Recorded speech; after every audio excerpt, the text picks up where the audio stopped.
kai jaunoji Kėžių kaimo gyventoja Ingrida Kraštytė dar tik mokėsi pardavėjo profesijos Kupiškio miesto žemės ūkio mokykloje, ten pat gretimai ir statybininkų mokėsi toks vienas vaikinas Usūrinis, kurio pati Ingrida tikrai labai neapkentė.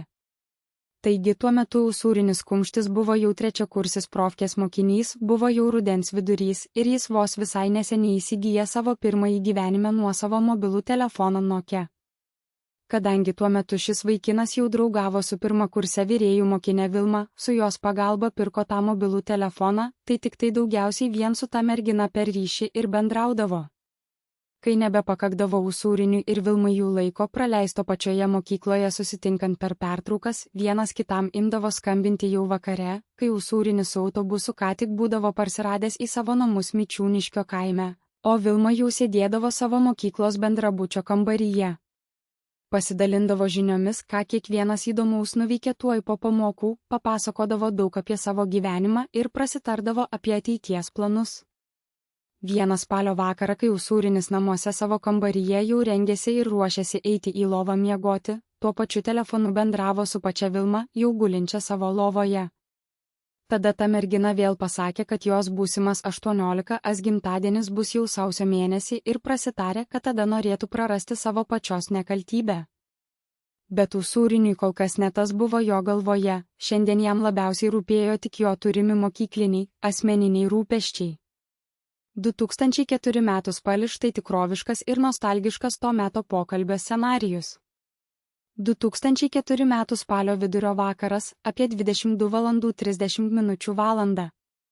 Vieta – Usūrinis savo kambaryje Mičiūniškio kaime, vilki treningus, ruošiasi miegui, ruošiasi nusimauti nuo kojų mūvimas pėdkelnes, Vilma, Kupiškio žemės ūkio mokyklos bendrabučio kambaryje, guli lovoje, kažkur fone girdisi duslus triukšmas. Ryšys, Tele2 pildyk arba Omnitel ežys skambina naktinio tarifo metu, kad būtų pigiau. Girdisi tylus, monotoniškas Nokia monofoninio skambučio garsas. Usūrinis skubiai griebė telefoną nuo stalo, kad nepažadintų tėvų. Usūrinis, nu, labas? Vos spėjau pagaut. Ką, tu? Vilma, labas? Guliu jau po kaldra palindus. Kambaryje dar šviesa neišjungta, bet nenoriu, kad vedėja išgirstų, tai pusbalsiu kalbu. O tu ką? Jau namie, viskas gerai? Usūrinis, jo, neseniai grįžau su tuo vėlyvu autobusu. Pavalgiau va, dabar kelnes nusimaunu, į lovą tuoj griūsiu. Aš vėl kiaurą dieną buvau su gietrais po savo kelnėmis, tad tik dabar juos pagaliau nusimausiu. Pavargau kaip vergas šiandien tam mokyklos objekte, rankas gelia nuo plytų kilnojimo. O tu ką po pamokų veikiai?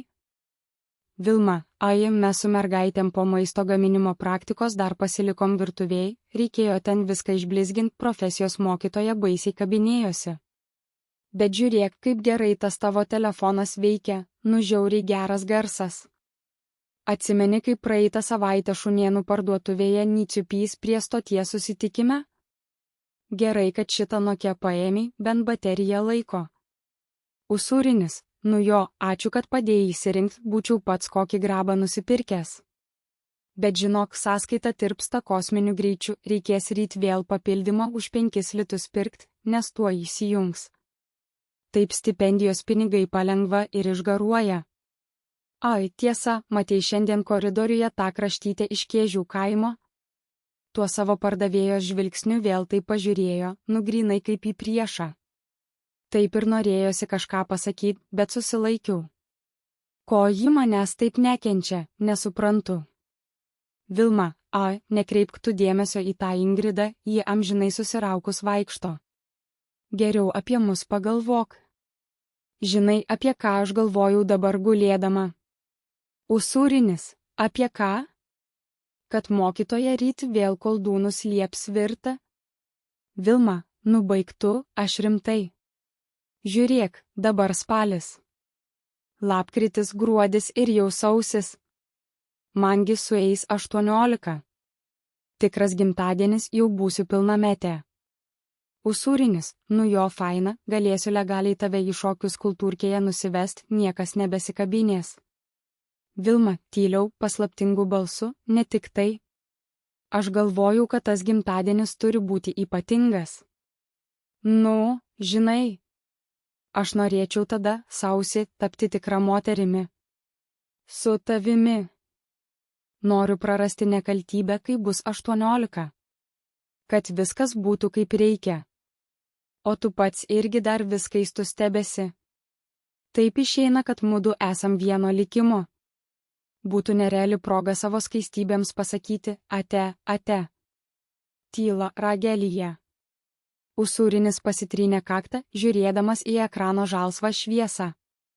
Jo galvoje sukosi visiškai kiti dalykai. Usūrinis, nu. Vilmut, supranti. Čia rimtas reikalas. Bet žinok, man dabar toks triukis, kad net baisu. Man tas ausis dar kosmosas atrodo. Tu žinai, kad man dabar 3 kursas, neužilgo gamybinė praktika, baigiamieji darbai profkėjai. Jei profesijos mokytojas nepasirašys už šitą savaitę, mane išvis išbrauks iš sąrašų. Dar šiandien tėvas sako, kad reikės padėti miške malkas pjaut savaitgalį, o aš neturiu už ką batų nusipirkti normalių, šitie jau peršlampa. Man dabar tie asmeniniai reikalai taip galvą spaudžia, kad nežinau, kur dėtis. Lyg to būtų maža ir vėl šiandien mane klasiokai skriaudė, užkimėlį sakė, kad vien mano buvimas šalia jam kelia pykinimą. Ir tai sakė prie visos klasės.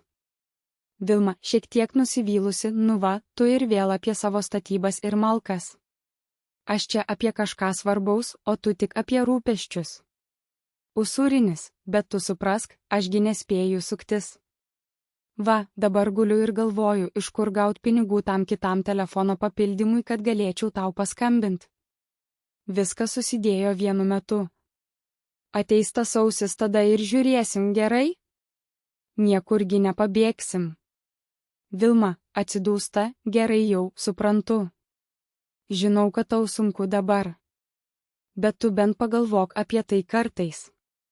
Usūrinis, pagalvosiu, pažadu.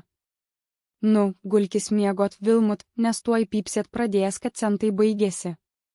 Ryt susitiksim prie valgyklos per ilgąją pertrauką, ateik būtinai. Vilma, ateisiu. Saldžių sapnų tada. Saugok telefoną. Ir dar prieš mums baigiant pokalbį, klausiu tavęs, ar norėtum kada pats išbandyti butplagą. Sako, būna unikalus pojūčiai nuo jo. Usūrinis susidomėjusiu balsu. O kas čia toks per daiktas, kurį buvai minėjusi? Nežinau, paaiškink man. Aš matai ne visut viską savo gyvenime išmanau, žinau. Vilma lengvai ir tylomis krizena, ša, na, ką jau padarysi, kad nežinai. Gerai. Pasakysiu tau. Butplagas tai yra toks mažas ir gražus sekso žaisliukas su apvalėjančiu priekiu, kurį ham kaip porelė mylisi, mergina gali su ranka įvesti savo bernui į jo rūrytę. Tada, kaip čia pasakius, vaikinas jaučia jį savo viduje, tai santykiams su savo moterimi prideda dar visai papildomų pojūčių. Usūrinis nustebęs, oho, na tu mane ir nustebinai su tokiomis savo intimių dalykų žiniomis. Atrodai iš išorės tokia dar visai nekaltutė mergina, bet savo galvoje jau esi tokia drąsi ir tokių išdykusių minčių turi. Reiškia, ateitis su tavimi tikrai nebus nuobodi. Tu man tuo ir patinki. Saldžių sapnų, mano drąsuolė Vilmute. Iki ryto. Girdisi trumpas pyp, pokalbis baigtas. Usūrinis padeda telefoną ant naktinio staliuko, lengvais rankos judesiais nutraukia nuo savo kojų žemyn savas pėdkelnes, jas numeta ant kėdės atlošo kambaryje, po to atsigula, užpučia lempą ir tamsoje atsidūsta, galvodamas apie rytojaus pamokas ir sunkias statybininko praktikos užduotis.